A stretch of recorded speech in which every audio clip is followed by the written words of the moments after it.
morning. Welcome to the Taco Tuesday edition of Snowman in the Morning. Glad to have y'all with us. And of course, this first hour is powered by Invader Coffee, fuel for the fearless. The Snowman's here along with the big dog and all of our rowdy friends in the Fanatics feedback zone. Thank you for tuning in the region, across the nation, and around the world, wherever you may be tuning in and however you may be tuning in. I want to welcome those of you also listening to us on iHeartRadio, Spotify, Apple Podcasts, and also to those of you listening live on WJKS out of Indianapolis, Indiana, and our newest station in Snowman Multimedia Land, which is WSMM, based out of my hometown of Chicago. Dog, how you doing this morning? Man, it's Tuesday. I'm ready to get this party locked and loaded. And man, free agency has been crazy this year with the NFL. Free agency has been nuts. Okay, we will touch on that. The Warriors keep rolling. Hey, as you said, don't look now, man. And as I put in the title, the playoff picture is getting murkier in the NBA. You know, let's start there. Let's start on the left coast. Let's start in the Bay. Okay. Don't look now, but the Warriors are rolling. I know we spent some time on this yesterday, but need to spend more time on it today because as you said, the NBA picture looks even murkier now, especially given the fact that the Warriors have made up 2 games in the Pacific Division.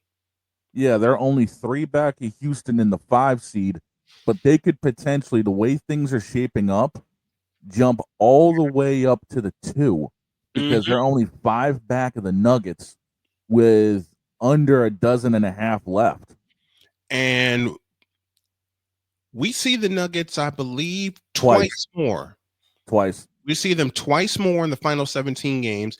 We got one big one with the Lakers coming up. You see every single one of these teams ahead of you at least once in the next 17. In the next 17 games, the Warriors have a chance to leapfrog just about everybody. Only team we can't leapfrog is Oklahoma City because they're and Dynamite. They got the 1 seed locked and loaded. Yeah, you guys got the Nuggets on the 17th. You've got the Grizzlies on the 1st. You've got the Lakers on the 3rd. The Nuggets again on the 4th. The Rockets on the 6th. Whew. Those are 5 huge games. Those are 5 huge games against Western Conference contenders. And as I said, don't look now. Golden State, 8 games above 500. Right? 9 games above 500 now. I beg your pardon. 37. 9 above. They're 9 above 500. It wasn't long ago they were 4 games below 500, and then Jimmy Butler happened. And Jimmy was triple-double last night. 15, 10, and 10, if my numbers are correct. It wasn't long ago that the Warriors were looking at being in the play-in round. Yes. Yes. They were even out of the play-in round. Yeah. Yeah, confirming Butler went 15, 10, and 10. Steph went 24, 2, and 3. Moses Moody with 20. Gary Payton II with 26. Your boy Buddy Hield with 22 and 7. Bench production has been huge for Golden State this year. Especially with Podziemski being out with a knee injury. Jonathan Kuminga is on his way back. And wouldn't it be fitting for the Warriors to get both Podziemski and Kuminga back for the stretch run when they have a chance not only to steal a top 4, but to also, and I don't know how this is going to play out with the Lakers playing that the way they are right now, although they lost to Brooklyn last night, 111 to 108.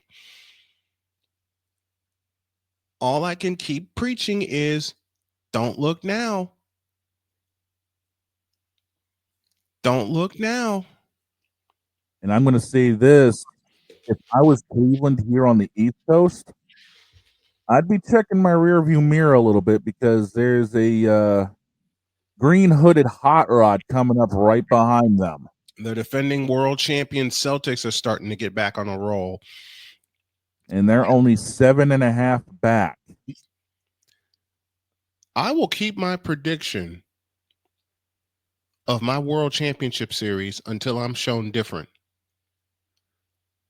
When the season started and Golden State roared out of the gates at 12-3, and this is after a dogfight we had in the Garden, I immediately said Warriors, Celtics for the NBA title. Yeah, we both did. We did. We did. Right after that game in Boston where the Warriors won, I believe, 118-113. 118-113 was that final. Even though the Celtics came to the Bay and blew us out, and the Warriors were in disarray at the time, I won't be the last to say it, okay? The Warriors were in such disarray for a good 2.5 months. Bringing Jimmy Butler in has stabilized them. They've gotten their attitude back. They've gotten their swagger back. And I'll say it again, and don't look now, but here they come. Yeah. Here they come. It was 118-112 back on November. 118-112. Thank you. Yeah, Curry ended up dropping 27 in the win, but again, the biggest story, bench production. Buddy Hield especially. Hield has been a huge addition. Hield has been a huge addition for the Warriors. So has Jimmy Butler, as we talked about. Podziemski's been great. Moses Moody, since he's been inserted into the starting lineup, has been dynamite. He definitely has. And I'm looking over. Let's get realistic. The 2 seed isn't that far out of the realm, but you guys are looking probably at a 3, which means leapfrogging Los Angeles. Mm-hmm. Right now, the Lakers' final stretch, I'm looking at the next handful. They've got 2 of them against the Bucks, 2 against the Nuggets, and then they got a battle with Phoenix and San Antonio. And remember, at this moment, they say 1 to 2 weeks. At this moment, they're minus LeBron. As much as we rag on him, he's a big piece of that puzzle. Let's not get it twisted. Yeah, they fell to Brooklyn last night, 111-106. Mm-hmm. And that's what, game 2 that they... No, that's game 1 they didn't have LeBron. You're looking at 1-2 weeks. That's going to put him out till roughly... what, the 24th, 25th, something like that. So they may not see him again until either they're on the road in Orlando or they're in Indianapolis. Now I'm tempted to do that game just because. I mean, they could end up keeping LeBron out till the end of the month when they end up facing Houston. Mm-hmm. Mm-hmm. Which, if that's the case, these next 9 games are going to be huge for Los Angeles. Yeah. Yeah. Now is where you begin to either see or not see the addition value of Luka to that Lakers roster. Because they held a double-digit lead last night. If people want to say it about the Warriors, I'll say it about the Lakers.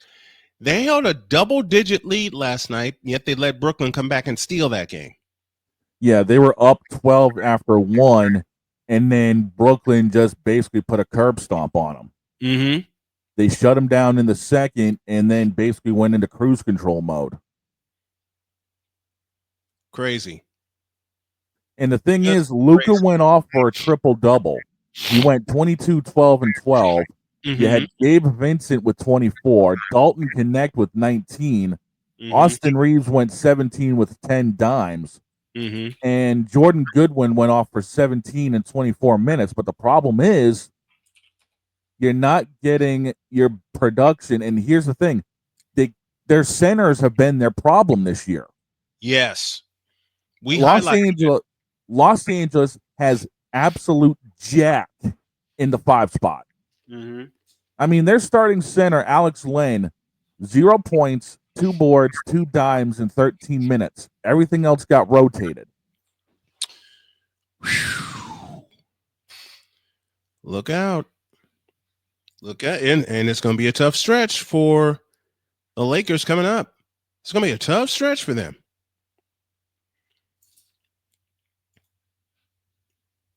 Scary. It is. And the fact Very, of the matter very is scary. that, you know, this is going to be a full blown telltale for Mm-hmm. what's going to happen with the playoffs. Yeah. Because right now you're looking at, what is it usually? I'm thinking 3-4. Lakers Grizzlies could be a matchup. Yep. And And the Grizzlies are starting to come on. yeah, the Grizzlies are 1 down in the loss column to Los Angeles. Mm-hmm. So that's the only thing separating LA from being in the 4 hole. And you got to remember, you gotta remember, like Dog pointed out just a moment ago, the Warriors see everybody in front of them. Yeah, they've got 2 with Denver, 1 with LA, 1 with the Grizz, and 1 with the Rockets. All of that mixed in. They've also got Milwaukee coming into town. They've got Atlanta. Mm-hmm. They've got Miami. They've got New Orleans. They've even got the Clippers to wrap the season up. And right now they're in the midst of a 6-game homestand. They're in the midst of 6 in a row at home. They've won the first one, which was Saturday against Detroit. They won last night with Portland. They don't play again until Thursday, so they get 2 full days to get their legs back. They're in the middle of a 7-game. They wrap it up with 7. Toronto in March, Okay. March 20th. Okay, 7-game homestand. Thank you. See, this is why you're one of the people that does live research while we're on air here. That's because I always have the tab up, dude. If I know what we're doing, then hey, I got it right in front of me. Eventually, our team is going to grow within the next year where we will have people feeding us information and we don't have to look it up and do live research, because live research will be being done for us. But we'll get to that point. But back to business. NBA, in case you don't know, you have a problem. Hmm? The NBA has a huge problem. A Warrior problem. And I'm going to tell you right now, these next 5 for Golden State are going to be massive. If they're able to run the table on this homestand, and I'll have you look at that homestand. Matter of fact, look at the homestand. I've got it right, and I've got it right dead square in front of me. Go ahead. Coming up on Thursday, they've got the Kings. Saturday, they've got the Knicks at 8:30, which tells me that's a national game. It is. They got the Nuggets on the 17th at 10 o'clock. They've got the Bucks on the 18th, and then they got the Raptors on the 20th to wrap up the stand. The Knicks, Milwaukee, and Denver are going to give the Warriors issues at home. I mean, they're going to give them issues, period. Even though the Warriors have already beaten the Bucks, they beat them right after the Jimmy Butler trade when Steph dropped 38 in Milwaukee. 125, 111. The Nuggets have been our bugaboo, period. Yep. But I want to see how the Nuggets react with the addition of Jimmy Butler and the possible return of Jonathan Kuminga. The Warriors are not playing with a full squad. And yet, during this stretch, they're 9 games above 500. They've made up 2 games in the Pacific Division. They are simply rolling right now. And you can honestly say, dog, that Jimmy Butler is the main reason they're on this hot streak right now. Easily. I mean, once Butler came in, it was a wrap for everybody, because he's giving you that dynamic inside outside presence, and he just lets Steph be Steph. That right there. that inside-outside presence, allowing Steph to just be Steph. And oh, by the way, all you Stephen Curry haters, how many? You got the box score in front of you. How many did he hit last night? How many? Let's take a look. In the 130 to 120 win, Steph Curry went off for 24 points. Dealing with overall, the Warriors went 21 of 41 from deep. How many did Steph hit? I have a reason for Let me take a look here just to actually get that stat line up. As we're doing up the full-blown live research this game. Yes. Let's see. I'm trying to figure it out. They've only got the percentages up. He was 100% from the line. He was 43% from field goal range, 45.5 from three. So he hit, looks like, as I'm still trying to get all this here. Thank you very much, Google, for screwing me up. Dog, you've been on the air with me all 11 years. This show's been alive. How many times have we had to say that? Too many. Nicole Smith in the Fanatics Feedback Zone joining us from Nowlands. I hope I got that right. Good morning, Nicole. Thanks for having us. Thanks for being with us. Sig Diggy from Norway and Victor Locke from Chicago. I think he's in the office this week. Go ahead. I was about to say, apparently we're also getting ready to hit a milestone because Steph Curry apparently is only 2 3-pointers away from 4,000 on his career. 4,000. It took the longest to get his first 1,000. Yeah. It took the longest stretch, 6.5 years, to get his first 1,000. After that, every other milestone has been done within 3 years. Think about that, folks. Every other 3-point milestone that Steph has hit, including the one that broke the record of Ray Allen, has been reached. We're talking about 2,000, 3,000, and now 4,000 has been reached within 3 years of each other. Steph, I finally got it. Steph was 5 of 4-11 from deep. Which means Thursday against the Kings, he's going to hit 4,000 threes. I'll tell you the crazy thing is, and I've just actually noticed this. Steph has been more well-rounded this year than most of the years. Yep. On average, 24.5 points per game, 6 assists, 4.5 rebounds. And now he's got the help he has been looking for. See, here's the difference between Steph and another certain superstar. Steph doesn't beg for help. The team and the management recognize it. Again, get it.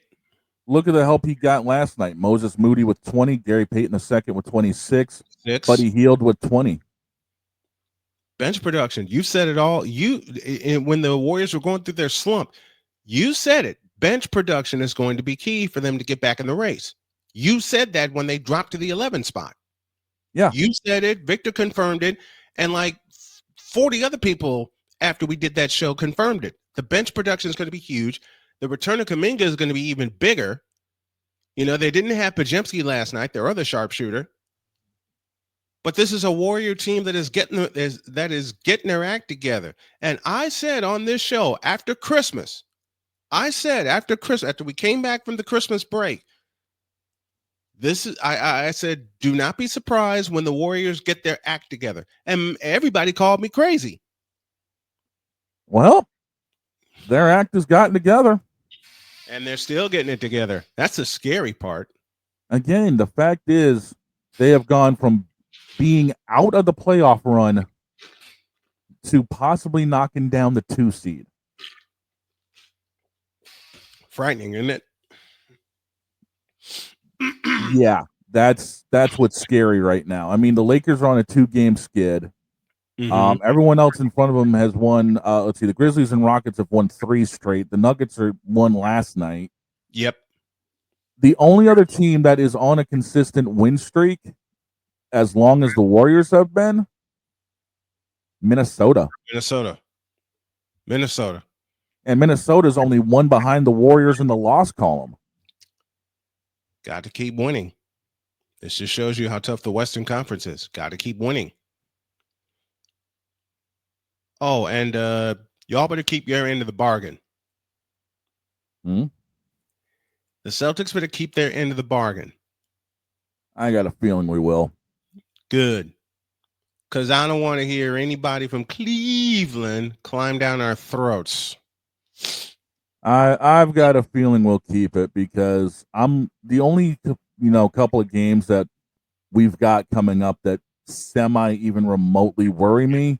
Mm-hmm. We got Oklahoma coming into town tomorrow. Right. And then possibly the Grizzlies at the end of the month. And of course, you got the Knicks we're on the road for in April. Yeah. Other than that, we've got ourselves. This is how powder puff our finish is. Our last two games are at home against Charlotte. Sorry, Jay. Yipe. If we can pick up both of those games, we are going to have a shot at the conference. Mm-hmm. Well, we'll see how